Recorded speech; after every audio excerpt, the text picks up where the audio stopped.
আসসালামু আলাইকুম। সবাইকে স্বাগতম শিক্ষা দীক্ষার আজকের লেকচারে। গত ক্লাসে তোমাদের নিশ্চয়ই মনে আছে আমি পড়িয়েছিলাম ৫ম শ্রেণীর বিদায় হজ নিয়ে। আজকে সেই বিদায় হজের বাকি যে অনুশীলনগুলো আছে তোমার বইয়ের, আমি সেগুলো আজকে তোমাদের পড়িয়ে দিব। দেখো এখানে আছে শব্দ পাঠ করে আ খুঁজে বের করে এবং অর্থ বলি।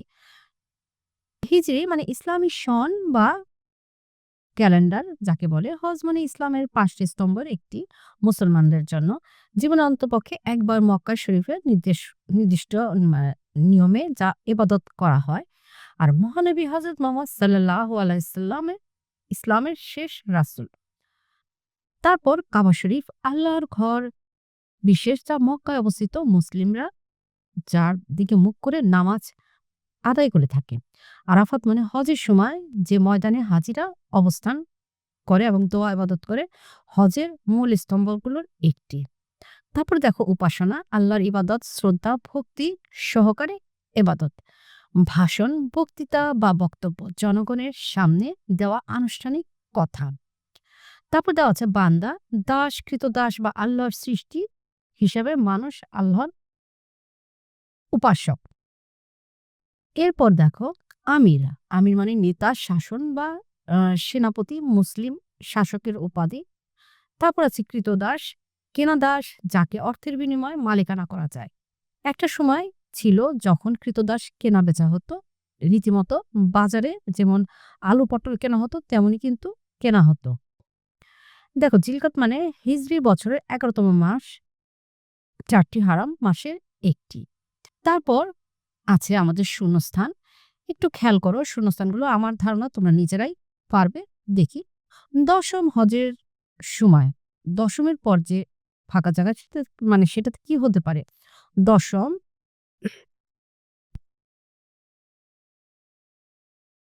হজ। তাদের ইচ্ছে নবীজির সঙ্গে কি করবে? তাদের ইচ্ছা নবীজির সঙ্গে হজ পালন করবে।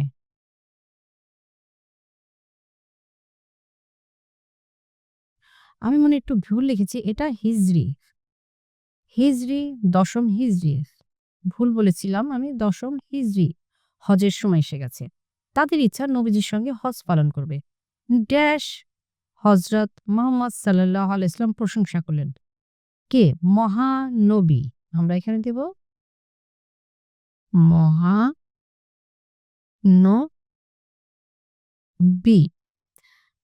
তারপর দেখি কি আছে, নিশ্চয়ই তোমরা পারছ। যারা তাকে কখনো দেখেননি তারাও এই মহামানবকে একবার দেখার জন্য কোথায় আসলেন? কাবা শরীফ। তাই কি? আমার মনে হয় কাবা শরীফ। তোমাদেরও মনে হয় একই রকম ধারণা। কাবা শরীফ এলেন। ঢ্যাস ময়দান থেকে লক্ষ লক্ষ কণ্ঠে ধ্বনিত হলো, হ্যাঁ আপনি পেরেছেন। কোন ময়দানে বলতে পারি? আরাফাত। আমি জানি তো তোমরা এগুলো সবাই পারবে। সরি,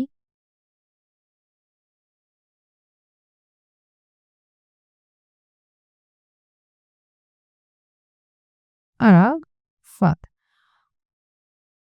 তারপর দেখো কোন ড্যাশ যদি নিজের যোগ্যতায় আমির হয় তবে তাকে মেনে চলবে। কোন ড্যাশ বলতে কি বুঝলাম আমরা? কি? কৃত দাস।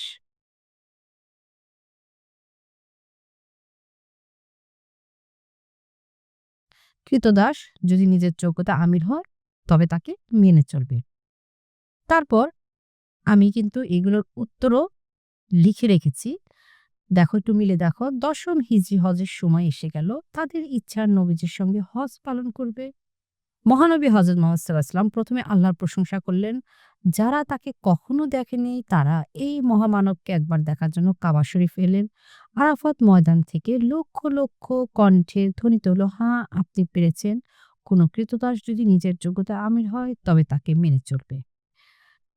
যদি তোমাদের কারো খাতায় না করা থাকে অবশ্যই খাতায় তুলে ফেলবে।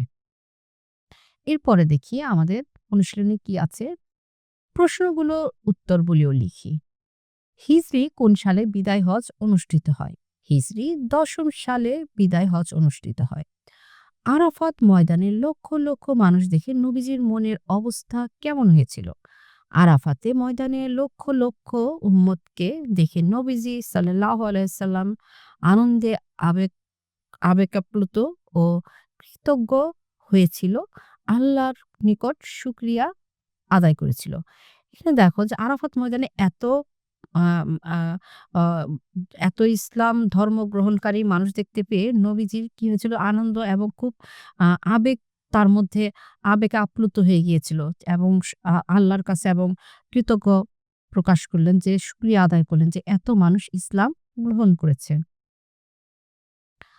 তারপর দেখো মহানবী সাল্লাল্লাহু আলাইহি ওয়াসাল্লাম তার ভাষণে কৃতদাস ও কৃতদাসী সম্পর্কে কি বলেছেন? মহানবী সাল্লাল্লাহু আলাইহি ওয়াসাল্লাম বলেছেন, "কৃতদাস ও কৃতদাসীরা দাসীর প্রতি সদয় ব্যবহার করতে হবে। তোমরা যা নিজে পছন্দ করো, তাদের জন্য তাই পছন্দ করবে, তাদের উপর জুলুম করবে না।" তাহলে এখানে দেখো যে কৃতদাস এবং কৃতদাসীদের প্রতি সদয় হতে বলেছে, মানে ভালো ব্যবহার করতে বলেছে এবং আমরা যা পছন্দ করি, মানে আমাদের যা পছন্দনীয়, আমরা যা খেতে পারি, যা পড়তে পারি, সেই রকম আ উম জিনিসই তাদের সাথে আ তাদেরকে দিতে বলেছে। আ তাদের সাথে ভালো আচরণ, ভালো ব্যবহার, তাদের খাবার-দাবার যা কিছু আছে নিজেদের মতন করে উপযোগী যা আমরা নিজেরা করি তাই করতে বলেছেন। আচ্ছা, ধর্ম সম্পর্কে মহানবী সাল্লাল্লাহু আলাইহি ওয়াসাল্লাম কি উপদেশ দিয়েছিলেন? যে ধর্ম সম্পর্কে তিনি উপদেশ দিয়েছিলেন যে ইসলামকে দৃঢ়ভাবে আঁকড়ে ধরতে হবে। মানে খুব কঠিনভাবে আঁকড়ে ধরতে হবে। আল্লাহর একত্ব বিশ্বাস রাখতে হবে এবং কারো উপর অবিচার করা যাবে না। যে আল্লাহর উপদেশকে মানতে হবে এবং সেটাকে শুধু মানা না, কঠিনভাবে আঁকড়ে ধরতে হবে এবং বিশ্বাস রাখতে হবে, কারো প্রতি অন্যায়, অত্যাচার, অবিচার করা যাবে না। আচ্ছা, কোন ৪ টি কথা নবীজি সাল্লাল্লাহু আলাইহি সাল্লাম বিশেষভাবে মনে রাখতে বলেছেন? বিশেষভাবে দেখো কি, কি? নবীজি সাল্লাল্লাহু আলাইহি সাল্লাম বিশেষভাবে যে ৪ টি কথা মনে রাখতে বলেছেন তা হলো, আল্লাহ ছাড়া কোনো উপাসনা করো না। মানে কারো ইবাদত না করতে। অন্যায়ভাবে মানুষকে হত্যা করো না। পরের সম্পদ অপহরণ করো না এবং কারো উপর অত্যাচার করো না। এইখানে কিন্তু ৪ টি কথা খুব কঠিনভাবে বলেছেন, বিশেষভাবে মনে রাখতে। তিনি আমাদের কাছে কোন ২ টি জিনিস রেখে গেছেন? কোন ২ টি জিনিস একটু মনে করো তো তোমরা? কোন ২ টি জিনিসের কথা বলেছিল? এক বলেছিল আল্লাহর কিতাব কোরআন, আর বলেছিল তার সুন্নাহ, নিজের শিক্ষা ও আদর্শ। তার মানে আল্লাহর কিতাব এবং কোরআনকে আ আ কথা বলেছেন, রেখে গেলেন। আর সাল্লাল্লাহু আলাইহি সাল্লামের যে জীবনের আদর্শ, এটা এই ২ টা জিনিসের কথা বলেছেন। এই ২ টা জিনিস আমাদের কাছে রেখে গেছেন। এরপরে সঠিক উত্তরটি মানে টিক চিহ্ন দাও। আ টিক চিহ্ন তোমরা জানো যে সঠিক অ মা ৪ টা অপশন থাকবে। একটির মধ্যে আমরা টিক চিহ্ন দিব। তাহলে চলো দেখি কি, কি আছে। বিদায় হজ কোথায় অনুষ্ঠিত হয়? কোথায় বলতে পারি? কোথায় অনুষ্ঠিত হয়েছিল? এটা তোমাদের কাছে আমার কোয়েশ্চেন। আরাফাত ময়দানে। তারপর দেখো আরাফাত ময়দানে কত লক্ষ মানুষ হজ পালন করে আসছেন? একটু মনে করে দেখো তো কত লক্ষ মানুষ? প্রায় কত লক্ষ? ২ লক্ষ। তারপর দেখি হযরত মুহাম্মদ সাঃ কাদের প্রতি নিষ্ঠুর আচরণ করতে নিষেধ করেছেন? কাদের প্রতি? কৃতদাস ও কৃতদাসীদের প্রতি। নিশ্চয়ই তোমরা এটা জানো।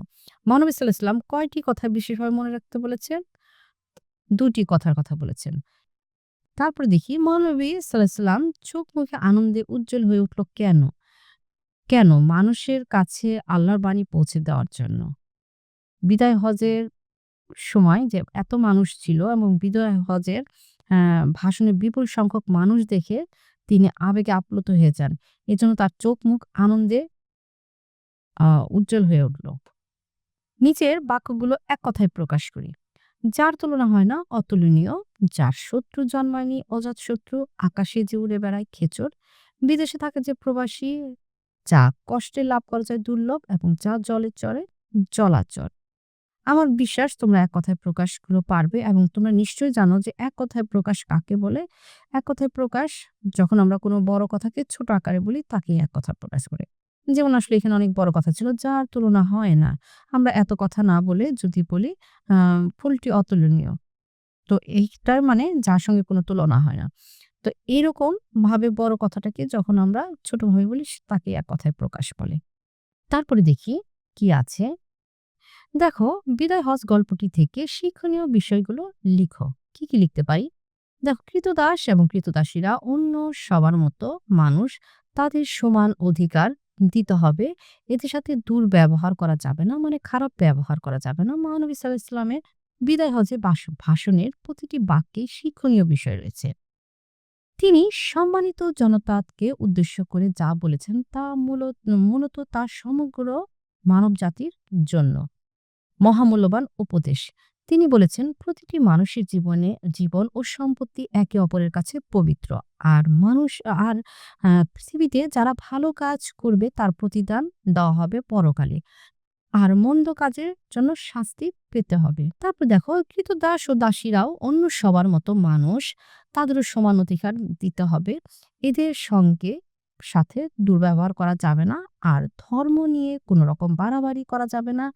আল্লাহ ছাড়া কোনো উপাসনা করা যাবে না। অন্যায়ভাবে মানুষকে হত্যা করা যাবে না। মানুষের সম্পদ অপহরণ করা যাবে না। কারো উপর অত্যাচার করা যাবে না। বস্তুত এসব বিষয় মেনে চলার মাঝেই নিহিত রয়েছে পরকালীন কল্যাণ। তার এই বিষয়গুলো আমাদের কাছে শিক্ষণীয়। তাহলে তোমার কাছে যদি মনে হয় যে আরো কিছু শিক্ষণীয় তুমি এর মধ্যে যুক্ত করতে পারো, অবশ্যই তুমি যুক্ত করতে পারো এবং তোমার মতন করে তুমিও কিন্তু একটি শিক্ষণীয় কি আছে তার সম্পর্কে আমাকে লিখে দিতে পারো। আমিও দেখতে চাই যে তোমাদের কাছে আর কি মনে হচ্ছে যে এটিও খুব গুরুত্বপূর্ণ। তো আমি আমার মতন করে দিয়েছি। তোমরা অবশ্যই তোমার মতন করে আমাকে দিবে। আমি দেখব। তাহলে আজকে এই পর্যন্ত। তোমরা একটু বাসায় এটা দেখবে এবং ভালো করে পড়বে এবং এর সম্পর্কে আরো কিছু যদি জানার থাকে অবশ্যই আমাকে জিজ্ঞেস করবে। আমি আবার নতুনভাবে তোমাকে জানানোর চেষ্টা করব। তাহলে আজকে এই পর্যন্ত। পরবর্তী আমি অন্য কোনো অধ্যায় বা অন্য কোনো টপিকস নিয়ে তোমাদের সাথে আলোচনা করব। আজকে এই পর্যন্ত। সবাই সুস্থ থাকো এবং ভালো থাকো এবং বেশি পড়াশোনা করো। বুঝে শুনে পড়াশোনা করো। আল্লাহ হাফেজ।